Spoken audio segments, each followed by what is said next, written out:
दोस्तों, बकरीद के अवसर पर सबसे ज्यादा बकरे करते हैं वह करते हैं मक्का मदीना में, या फिर आप यह कह सकते हैं कि मक्का मदीना के आसपास। लेकिन हर किसी को यह जानने की इच्छा रहती है कि आखिर मक्का मदीना में हिंदुओं का जाना क्यों अलाउड नहीं है।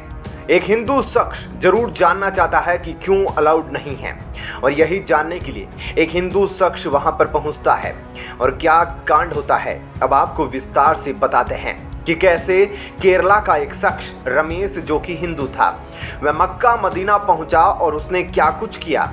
यह सब कुछ आपको अब डिटेल में बताते हैं।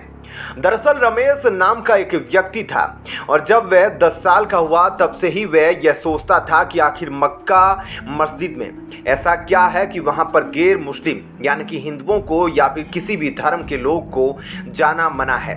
वह पहुंच गया वहां और सऊदी अरब में रहने लगा, और सऊदी अरब में रहते रहते उसे वहां पर काम भी मिला, लेकिन उसकी दोस्ती हो गई एक मुस्लिम शख्स से।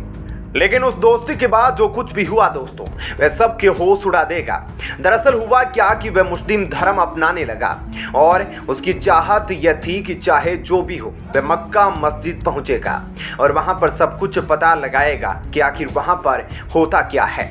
और वही हुआ, आखिर उसकी चाहत पूरी हुई और वह पहुंच गया वहां पर, और फिर उसने अपना धर्म बदल लिया। फिर उसने अपना नाम बदलकर भी मुजम्मिल रख लिया और इस्लाम कबूल करने के बाद वह एक सच्चे मुस्लिम की तरह 4 वक्त की नमाज भी पढ़ने लगा, इस्लाम की दी गई नसीहतों पर चलने लगा, और इसके बाद वह मक्का मदीना के दर्शन करने भी पहुंचा और उसकी यह ख्वाहिश भी पूरी हुई। उसने अपने नाम से अपना पासपोर्ट बनाया और मक्का मदीना में दर्शन करने के लिए चला गया।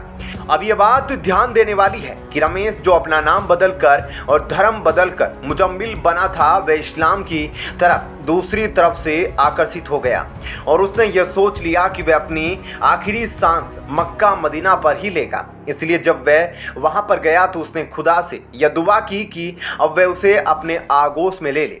रमेश के दिल में जब यह इच्छा जागी तो उसने अपने साथ अपना कफन भी रख लिया। वह सबसे पहले मक्का गया और उम्रा करने के बाद मदीना आया। यहाँ भी 2 दिन रुकने के दौरान वहाँ खुदा से यही दुआ करता रहा कि ए खुदा, मुझे अपने आगोश में ले लो, क्योंकि मैं इस जगह से वापस नहीं जाना चाहता। और खुदा ने उसकी यह दुआ कबूल भी कर ली। ऐसे में जब वह नमाज पढ़ रहा था और जब वह सजदे पर गया तो वहाँ से वह कभी नहीं उठ पाया, जिसके बाद उसे वहीं पर दफना दिया गया। ऐसा ही एक हमारा भी दोस्त है जिसे हम जानते हैं, जो मुस्लिम था और जिसका नाम इकबाल था। उसने हिंदू बनकर अपना नाम राम रख लिया और वह आज जिंदा है और वह मध्य प्रदेश में रहता है।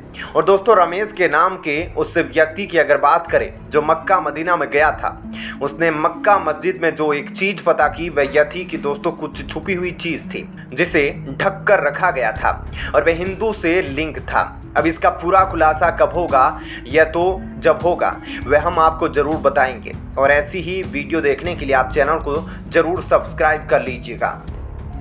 दोस्तों, बकरीद के दिन केवल बकरे या बकरियां ही नहीं करती, बल्कि कुछ बड़े जानवरों को भी हलाल किया जाता है।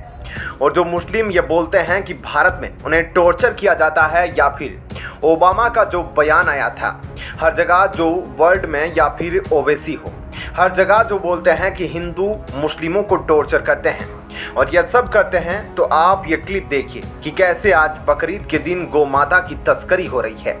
क्लिप देखिए और फिर आपको बताते हैं यह कांड कहां हुआ है।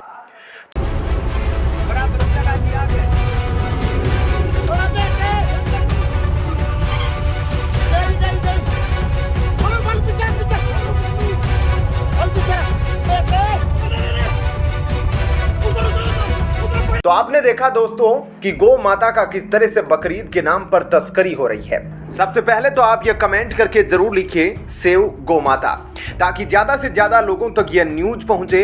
अब आपको यह भी बता दें कि जिन लोगों ने पकड़ा और जिस तरह से स्टंट करके पकड़ा ऐसे तस्करियों को, उन्होंने क्या कुछ बोला, अब आप इस 15 से 20 सेकेंड के बयान में देखिए। और सिर्फ इतना ही नहीं, बल्कि बकरीद तो आज है, लेकिन उससे एक दिन पहले सीएम योगी ने क्या कुछ फरमान दिए थे वह हम आपको आगे सुनाएंगे।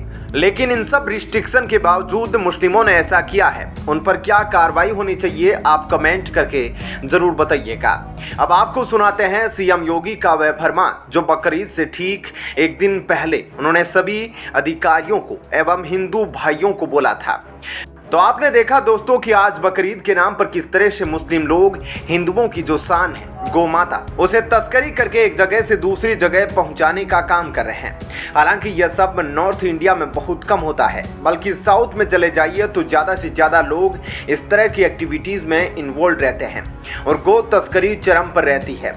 अब आप गौ माता को सेव करने के लिए इस वीडियो को ज़्यादा से ज़्यादा शेयर कीजिए और सेव गौ माता जरूर लिखिए कमेंट बॉक्स में, क्योंकि जब तक इस तरह की मुहिम नहीं चलाई जाएगी और ज़्यादा से ज़्यादा लोग इस चीज़ को सपोर्ट नहीं करेंगे तब तक ये बंद नहीं किया जाएगा और इसी तरह से ये चलता रहेगा।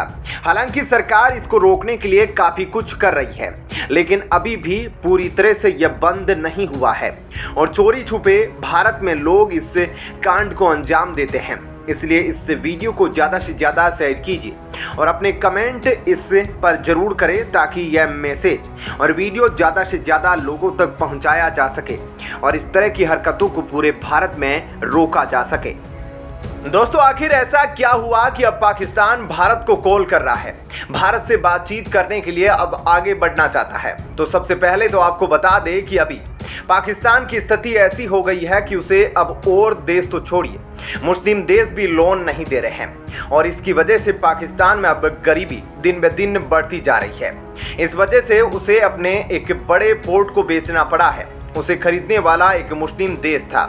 तो आप समझ सकते हैं कि अब लोन कोई नहीं दे रहा है, लेकिन हाँ, अपनी प्रॉपर्टी बेचकर पाकिस्तान को पैसे जरूर मिल रहे हैं, लेकिन लोन कोई नहीं दे रहा।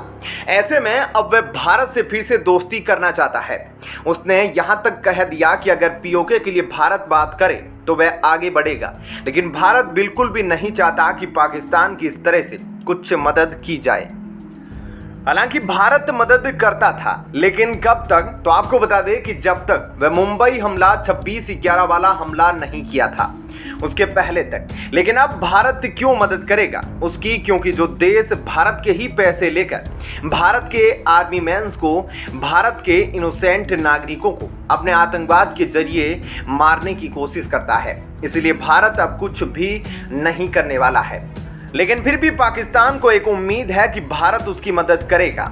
इसके लिए उसने जो भारत के राजदूत है पाकिस्तान में, उस ऑफिस में पाकिस्तान के जो एक्सटर्नल अफेयर मंत्रालय है वह लगातार संपर्क में है और वह प्रधानमंत्री मोदी तक यह न्यूज फैलाना चाहते हैं कि भारत पीओके पर बात करें और दोनों देशों में जो करार है वह दोस्ती में बदले। लेकिन हम आपसे कमेंट के जरिए पूछना चाहते हैं, क्या भारत को पाकिस्तान के साथ दोस्ती करनी चाहिए पीओके लेने के लिए, या केवल पीओके को वैसे तरीके से लेना चाहिए जैसे अपना ही सामान है और फिर भी पाकिस्तान ने उस पर अधिकार जमाया हुआ है? तो उसे मारपीट कर उससे पीओके वापस लेना चाहिए या फिर उसे लोन देकर? आप कमेंट करके ज़रूर बताइएगा। और पाकिस्तान चीन के पास इसलिए नहीं जा रहा क्योंकि अभी चीन खुद मुस्लिमों के द्वारा तबाह है। हाल ही में आपने देखा कि चीन ने कैसे हजारों मस्जिदों को अपने देश में तोड़ा। आप समझ सकते हैं कि अब केवल पाकिस्तान की वजह से हर मुस्लिम को ऐसा सामना करना पड़ रहा है जो कभी सोचा नहीं होगा, क्योंकि पाकिस्तान एक मुस्लिम राष्ट्र देश है। वहाँ से गलत गतिविधियाँ पूरे वर्ल्ड में होती है। और आपको बड़ी खबर बता दें कि केवल चीन ही नहीं मुस्लिमों के पीछे पड़ा है, बल्कि अब इटली में भी बवाल मचा है। इटली अब मुस्लिमों को कैसे खदेड़ रहा है और कैसे उसको टॉर्चर कर रहा है, अब आपको थोड़ा सा डिटेल में बताते हैं। इटली की सरकार ने देश में धर्म परिवर्तन को रोकने के लिए एक मसौदा तैयार कर लिया है। इटली की पहली प्रधानमंत्री जॉर्जिया मेलोनी की पार्टी ने यह विधेयक तैयार किया है और इसके एक खास प्रस्ताव का सबसे ज्यादा विरोध हो रहा है। रिपोर्ट के मुताबिक इस विधेयक में देश के गराजों, गोदामों और दूसरी सार्वजनिक जगहों पर नमाज पढ़ने पर प्रतिबंध लगाने का प्रस्ताव रखा गया है, क्योंकि ऐसा बताया जा रहा है कि इटली में कई खाली गोदामों और गैराजों को मस्जिद बना दिया गया था। अब इसी को रोकने के लिए नया विधेयक लाया गया है। इस बिल के तहत इटली के तमाम मस्जिदों की जांच करके यह पता लगाने की कोशिश की जाएगी कि इन मस्जिदों को कहां से फंड मिलता है अगर यह बिल पास हो जाता है तो उन मस्जिदों को बंद किया जाएगा जो गैर कानूनी तरीके से बनी हुई है, क्योंकि जॉर्जिया मेलोनी इस्लामिक कट्टरपंथ विरोधी है। तो दोस्तों, ऐसे में इस खबर के बारे में आपकी क्या राय है, हमें कमेंट करके जरूर